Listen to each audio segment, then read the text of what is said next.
Hello dear friends, स्वागत है आपका अपने यूट्यूब चैनल SD एजुकेशन पर।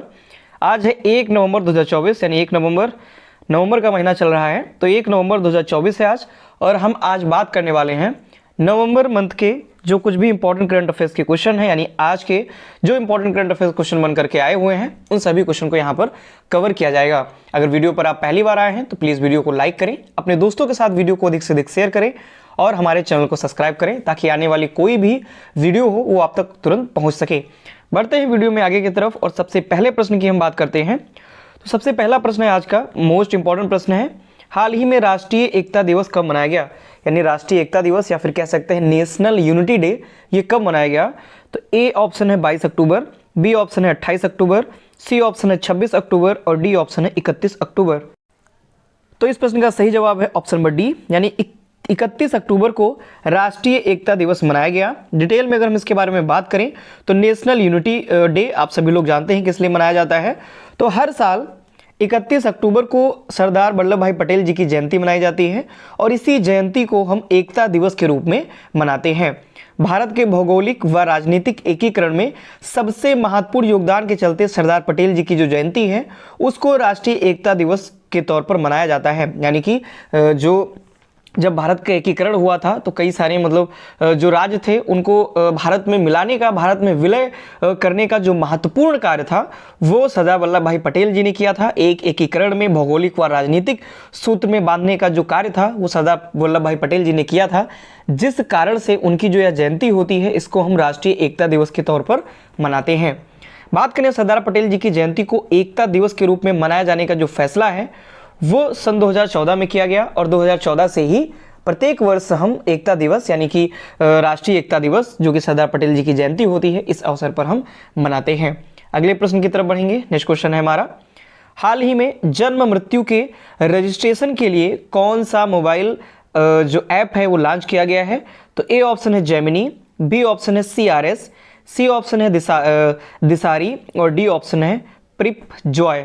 तो इस प्रश्न का सही जवाब है ऑप्शन नंबर बी, यानी CRS जो कि जन्म और मृत्यु के रजिस्ट्रेशन के लिए एक ऐप है उसको लॉन्च किया गया है। इसका कार्य क्या होगा तो इसके बारे में अगर हम डिटेल में जानें तो केंद्र सरकार ने civil registration system mobile app जिसको हम CRS ऐप के नाम से जानते हैं इसको लॉन्च किया है।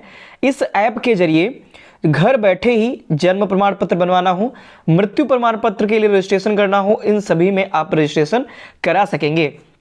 29 अक्टूबर को जो केंद्रीय मंत्री हैं, केंद्रीय गृह मंत्री अमित शाह जी, इन्होंने जन्म और मृत्यु रजिस्ट्रेशन के लिए इस मोबाइल ऐप जिसका नाम CRS ऐप है इसको लॉन्च किया है।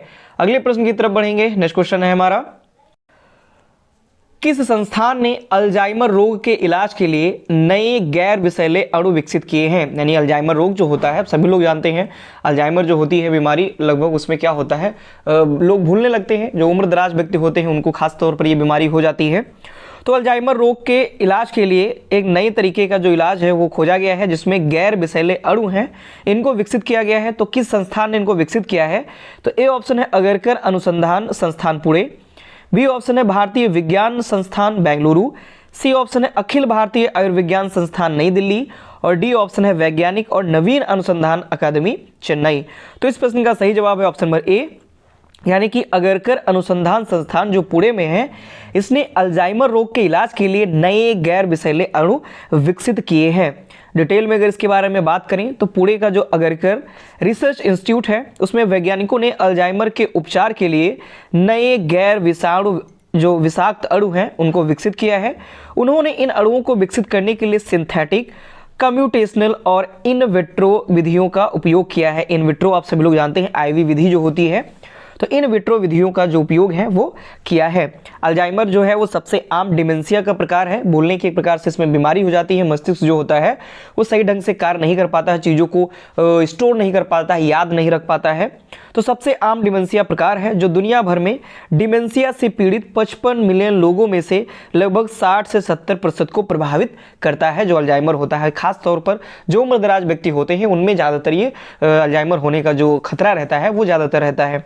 बढ़ेंगे हम अपने अगले क्वेश्चन की तरफ। अगला क्वेश्चन है हमारा, ग्लोबल इकोसिस्टम एटलस पहल हाल ही में कोलंबिया में किस कार्यक्रम में शुरू की गई? यानी कि जो ग्लोबल इकोसिस्टम एटलस है, इसका जो पहल है ये कोलंबिया में शुरू किया गया, तो किस कार्यक्रम के अंतर्गत इसको शुरू किया गया? तो ए ऑप्शन है संयुक्त राष्ट्र जैव विविधता सम्मेलन यानी COP16 कोलंबिया। बी है एशिया स्वच्छ ऊर्जा शिखर सम्मेलन सिंगापुर। सी ऑप्शन है ब्रिक्स शिखर सम्मेलन कजान। और डी ऑप्शन है उपरोक्त में से कोई नहीं। तो इस प्रश्न का सही जवाब है ऑप्शन नंबर ए, यानी संयुक्त राष्ट्र जैव विविधता सम्मेलन जो कि COP16 है, और ये भी कहाँ पर हुआ? कोलंबिया में हुआ। इसमें ही ग्लोबल इकोसिस्टम एटलस की जो पहल है इसकी शुरुआत की गई है। आप यहाँ देख सकते हैं COP16 unveils global ecosystem Atlas a new tool for sustainable business and conservation. इसके लिए एक नया टूल है एक प्रकार से ये, और इसकी पहल शुरू की गई है। तो वैश्विक पारिस्थितिक तंत्र एटलस को कोलंबिया में संयुक्त राष्ट्र जैव विविधता सम्मेलन के COP16 में इसको लॉन्च किया गया। कब? 22 अक्टूबर 2024 को इसको लॉन्च किया गया। इससे ग्रुप ऑन अर्थ ऑब्जर्वेशन, जिसे GEO के नाम से जानते हैं, GEO का फुल फॉर्म होता है ग्रुप ऑन अर्थ ऑब्जर्वेशन, इसके द्वारा विकसित किया गया है। यह वैश्विक पारिस्थितिक तंत्र मानचित्रण और निगरानी पर केंद्रित पहला उपकरण है। यानी कि जो वैश्विक पारिस्थितिक तंत्र हो गया, मानचित्रण हो गया, और मानचित्रण की जो निगरानी है उसको निगरानी करने पर ये निगरानी पर केंद्रित एक पहला ऐसा उपकरण है जो कि अभी इसको लॉन्च किया गया है। यहाँ अगले क्वेश्चन पढ़ते हैं। नेक्स्ट क्वेश्चन है हमारा, विश्व न्याय परियोजना द्वारा जारी कानून के नियम सूचकांक 2024 में भारत की रैंक क्या है? यानी भारत किस रैंक पर है? विश्व न्याय परियोजना की जो रिपोर्ट आई हुई है, तो इसमें कानून के नियम सूचकांक में जो भारत है वो किस पोजीशन पर है, किस रैंक पर है? तो ये ऑप्शन है 65वीं रैंक, बी ऑप्शन है 74वीं रैंक, सी ऑप्शन है 79वीं रैंक, और डी ऑप्शन है 54वीं रैंक। तो इस प्रश्न का सही जवाब है ऑप्शन नंबर सी, यानी भारत 79वीं रैंक पर है, 79 रैंक पे है कानून के नियम सूचकांक में, जो कि विश्व न्याय परियोजना द्वारा जारी किया गया है। डिटेल में अगर इसके बारे में बात करें तो वर्ल्ड जस्टिस प्रोजेक्ट द्वारा 2024 रूल ऑफ लॉ इंडेक्स में भारत 142 देशों में से 79वें स्थान पर है। अगर हम शीर्ष रैंक वाले देशों की बात करें तो इनमें डेनमार्क, नॉर्वे, फिनलैंड, स्वीडन और जर्मनी ये शीर्ष देश हैं, शीर्ष रैंक वाले देश हैं। और भारत की जो पोजीशन है वो 79वीं आई हुई है। जो सूचकांक है वो 8 संकेतों का मूल्यांकन करता है, जिसमें से सरकारी बाधाएं, भ्रष्टाचार की अनुपस्थिति, खुली सरकार यानी ओपन गवर्नमेंट, मौलिक अधिकार और मौलिक अधिकारों की जो सुरक्षा है, विनियामक परिवर्तन है, नागरिक न्याय है और आपराधिक न्याय है। इन सभी चीज़ों का मूल्यांकन किया जाता है और उसके बाद जो है वो ये जो रैंक है वो जारी की जाती है, जो सूचकांक है वो जारी किया जाता है। तो इन 8 संकेतकों का जो मूल्यांकन है वो मूल्यांकन करने के बाद ये जो रैंक है ये जारी की जाती है, जिसमें जो भारत की रैंक है वो 79वीं आई हुई है। अगले प्रश्न की तरफ बढ़ेंगे। नेक्स्ट प्रश्न है हमारा, माउंट फूजी जो हाल ही में बर्फ रहित रहा किस देश में स्थित है? माउंट फूजी जो कि एक पर्वत है कह सकते हैं, तो वो इस बार बर्फ रहित रहा, यानी वहां पर बर्फ नहीं पाई गई, बर्फ से वो रहित रहा। तो किस देश में स्थित है माउंट फ्यूजी? तो ए ऑप्शन है मलेशिया, बी ऑप्शन है इंडोनेशिया, सी ऑप्शन है जापान और डी ऑप्शन है वियतनाम। जीके के लिए मोस्ट इंपॉर्टेंट क्वेश्चन है और इसका सही जवाब है ऑप्शन नंबर सी, यानी माउंट फीजी जो कि जापान में स्थित है। इस वर्ष ये बर्फ रहित रहा है, काफ़ी ज़्यादा चर्चे में रहा। तो माउंट फूजी बर्फ रहित, गर्मी का कहर, गर्मी की वजह से जो माउंट फ्यूजी है ये बर्फ रहित रहा। जलवायु परिवर्तन का असर यहाँ पर देखने को मिला, जो कि समझ सकते हैं ग्लोबल वार्मिंग की वजह से। तो जापान के माउंट फ्यूजी ने हाल ही में 130 वर्षों में अपनी नवीनतम हित रहित अवधि का अनुभव किया, यानी कि 130 वर्षों में से ये ऐसा पहली बार हुआ है जब माउंट फूजी है वो हिम रहित रहा हुआ है। इसे फ्यूजी सान के नाम से भी जाना जाता है, यानी इसे फूजी सान के नाम से जाना जाता है। और ये कहाँ पर है?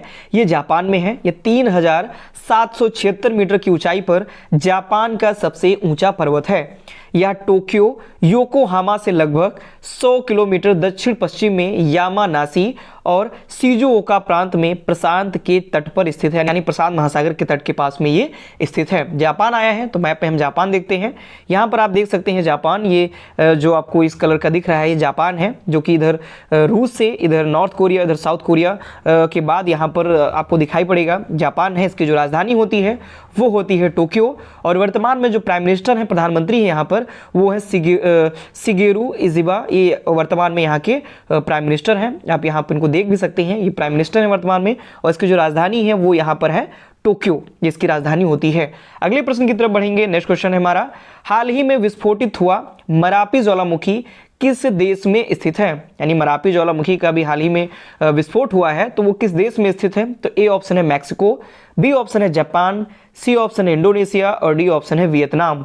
तो इस प्रश्न का सही जवाब है ऑप्शन नंबर सी, यानी कि जो मरापी ज्वालामुखी है वो इंडोनेशिया में स्थित है और हाल ही फिलहाल में यहाँ पर विस्फोट भी हुआ है।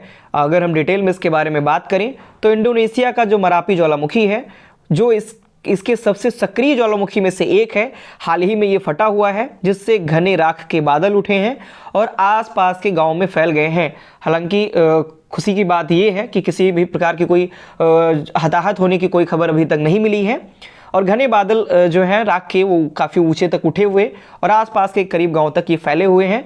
यह इंडोनेशिया के पश्चिमी सुमात्रा के पडांग हाईलैंड्स में स्थित है। यानी ये जो ज्वालामुखी है वो इंडोनेशिया के पश्चिमी सुमात्रा के पडांग हाईलैंड्स में स्थित है। मरापी प्रशांत महासागर के रिंग ऑफ फायर का हिस्सा है जो भूकंपीय रूप से सक्रिय क्षेत्र है। यानी कि प्रशांत महासागर में जो रिंग ऑफ फायर का क्षेत्र है वो इसीलिए उसको रिंग ऑफ फायर कहा जाता है क्योंकि वहां पर ज्वालामुखी सक्रिय क्षेत्र रहता है, हर समय वहां पर ज्वालामुखी का उद्गार होता रहता है, इसीलिए इसे रिंग ऑफ फायर के नाम से जानते हैं और उसका ये हिस्सा मरापी ज्वालामुखी भी है। आगे अगर हम बात करें, इंडोनेशिया आया है तो इंडोनेशिया को हम वर्ल्ड मैप में देखते हैं तो यहाँ पर आप देख सकते हैं ऑस्ट्रेलिया, यहाँ पर है थाईलैंड, यहाँ पर इंडिया भी देख सकते हैं। तो अपना प्यारा भारत है और भारत से जब आप इधर आएंगे तो इधर आते हुए आपको ये ग्रीन कलर का जितना भी पार्ट है ये आपको दिखेगा इंडोनेशिया। ये पूरा ग्रीन कलर का जो पार्ट है ये इंडोनेशिया है, छोटे छोटे द्वीपों से मिलकर के बना हुआ है। इसकी जो राजधानी है वो जकार्ता होती है। वर्तमान में जो प्रेसिडेंट हैं वो हैं प्रबावो सुबियांतो, वर्तमान में ये यहाँ के प्रेसिडेंट हैं। आप यहाँ पर देख भी सकते हैं प्रबावो सुबियांतो को। करेंसी जो होती है यहाँ पर वो इंडोनेशियन रुपया होती है, यानी कि रुपया यहाँ भी चलती है इंडोनेशिया में, लेकिन इंडोनेशियन रुपया इसकी करेंसी होती है। अगले प्रश्न की तरफ बढ़ेंगे। नेक्स्ट क्वेश्चन है हमारा, भारत के बाद चीन के बेल्ट रोड पहल यानी कि BRI बेल्ट रोड जो इनिशिएटिव है इसको अस्वीकार करने वाला दूसरा ब्रिक्स देश कौन सा बना?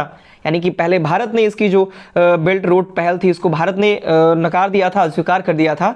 अब भारत के बाद एक और देश है जो कि ब्रिक्स से ही है और इसने भारत की चीन के जो बेल्ट रोड पहल है इसको भारत की तरह ही इसने अस्वीकार कर दिया है। तो कौन सा ऐसा देश है? तो ए ऑप्शन है ब्राज़ील, बी ऑप्शन है दक्षिण अफ्रीका, सी ऑप्शन है ईरान और डी ऑप्शन है सऊदी अरब।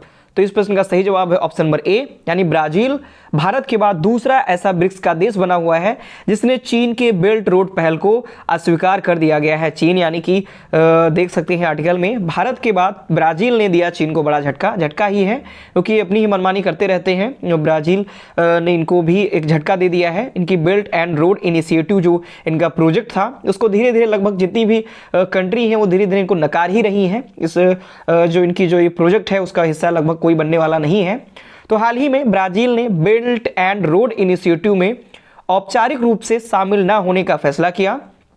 चीन के साथ वैकल्पिक सहयोग की तलाश करते हुए अपनी खुद की बुनियादी ढांचा परियोजनाओं को प्राथमिकता दी है और चीन की जो बेल्ट एंड रोड इनिशिएटिव का जो प्रोजेक्ट है उसको ब्राज़ील ने नकार दिया है।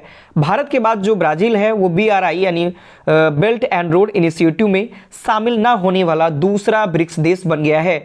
चीन द्वारा यह जो प्रोजेक्ट है बेल्ट एंड रोड इनिशिएटिव ये 2013 में शुरू किया गया था और तब से अभी तक लगभग जो देश हैं वो इसको अस्वीकार ही करते आए हैं। भारत ने भी अस्वीकार किया, फिर अब ब्राज़ील ने अस्वीकार किया है।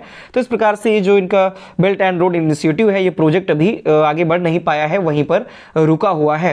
अगले पॉइंट पे चलें तो ब्राज़ील आया है तो ब्राज़ील के बारे में देख लेते हैं।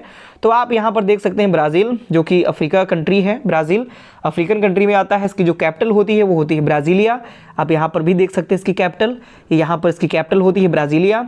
प्रेसिडेंट है लुइस इनिसिया लूला डी सिल्वा, ये इनका पूरा नाम है लुइस इनिसिया लूला डी सिल्वा इनका पूरा नाम है। यहाँ के राष्ट्रपति हैं, आप यहाँ इनका देख भी सकते हैं इनको। और करेंसी जो होती है वो होती है ब्राज़ीलियन रियाल, ये यहाँ की करेंसी होती है। यहाँ पर अटलांटिक सी है, अटलांटिक ओशियन है और इसके जस्ट ऊपर ये आपको जो ग्रीन कलर का बॉर्डर जो दिख रहा है ये ब्राज़ील है और ब्राज़ील का जो फ्लैग है वो कुछ इस तरह से होता है। बढ़ेंगे अपने अगले क्वेश्चन की तरफ। अगला क्वेश्चन है हमारा, हाल ही में किसे फिजी के सर्वोच्च नागरिक पुरस्कार से सम्मानित किया गया? तो ए ऑप्शन है S Jaishankar Prasad ji, B option है श्री श्री रविशंकर, सी ऑप्शन है पी एस कार्तिकेयन और डी ऑप्शन है नरेंद्र मोदी। तो इस प्रश्न का सही जवाब है ऑप्शन नंबर बी, यानी श्री श्री रविशंकर जी जो हैं इनको फिजी के सर्वोच्च नागरिक पुरस्कार से सम्मानित किया गया है। आप यहाँ आर्टिकल में भी देख सकते हैं। और अगर हम डिटेल में बात करें तो फिजी गणराज्य ने अपने सर्वोच्च नागरिक सम्मान से गुरुदेव श्री श्री रविशंकर को सम्मानित किया है। सम्मान जो उनको सम्मानित किया गया है उसका नाम है honorary officer of the order of Fiji. ये इनका सम्मान है फिजी का, जो कि सर्वोच्च नागरिक सम्मान है, और इससे श्री श्री रविशंकर जी को सम्मानित किया गया है। यह जो सम्मान है वो फिजी के राष्ट्रपति राटू विलियामी एम काटोनिवेरे इनके द्वारा ये प्रदान किया गया, राष्ट्रपति हैं फिजी के। श्री श्री रविशंकर जो है ये आर्ट ऑफ लिविंग फाउंडेशन के संस्थापक हैं और इसको 1981 में इन्होंने स्थापित किया था। तो 1981 में जो स्थापित आर्ट ऑफ लिविंग है ये मानसिक स्वास्थ्य, शिक्षा, पर्यावरण और सशक्तिकरण में विभिन्न पहलों पर केंद्रित है और इन सभी क्षेत्रों में ये कार्यरत रहती है। अगले क्वेश्चन की तरफ बढ़ेंगे। नेक्स्ट और लास्ट क्वेश्चन है हमारा, हाल ही में किससे जामिया का कुलपति नियुक्त किया गया, यानी किसे जामिया का नया कुलपति जो है वो नियुक्त किया गया है। तो ए ऑप्शन है अब्दुल्ला फारूक, बी ऑप्शन है ताहिर जमान, सी ऑप्शन है अहमद फैज और डी ऑप्शन है मजहर आसिफ। तो इस प्रश्न का सही जवाब है ऑप्शन नंबर डी, यानी मजहर आसिफ जो है इनको जामिया का कुलपति नियुक्त किया गया है। आप यहाँ देख सकते हैं जामिया को मिला नया वीसी यानी वाइस चेयरमैन। और डिटेल में अगर हम बात करें तो जामिया मिलिया इस्लामिया जो यूनिवर्सिटी है इसको नया कुलपति मिला हुआ है जिनका नाम है प्रोफेसर मजहर आसिफ। ये नए नियुक्त किए गए हैं। अभी जो आसिफ हैं ये जवाहरलाल नेहरू विश्वविद्यालय के स्कूल ऑफ लैंग्वेजेस में प्रोफेसर हैं, यानी प्रोफेसर के तौर पर जेएनयू में कार्यरत हैं जवाहरलाल नेहरू यूनिवर्सिटी में। प्रोफेसर नजमा अख्तर का जो कार्यकाल है वो समाप्त होने के बाद से जामिया के जो वाइस चेयरमैन का जो पद था वो अभी तक खाली चल रहा था और उस पद पर अब मजहर आसिफ जो है ये कुलपति के रूप में आए हुए हैं। तो ये थे आज के हमारे मोस्ट इंपॉर्टेंट करंट अफेयर्स के क्वेश्चन। आशा करता हूं आपको ये क्वेश्चन पसंद आए होंगे। तो अगर आपको ये क्वेश्चन पसंद आते हैं, अगर आपको ये वीडियो पसंद आती है तो प्लीज़ वीडियो को लाइक करें, अपने दोस्तों के साथ वीडियो को अधिक से अधिक शेयर करें और हमारे चैनल को सब्सक्राइब करें। धन्यवाद।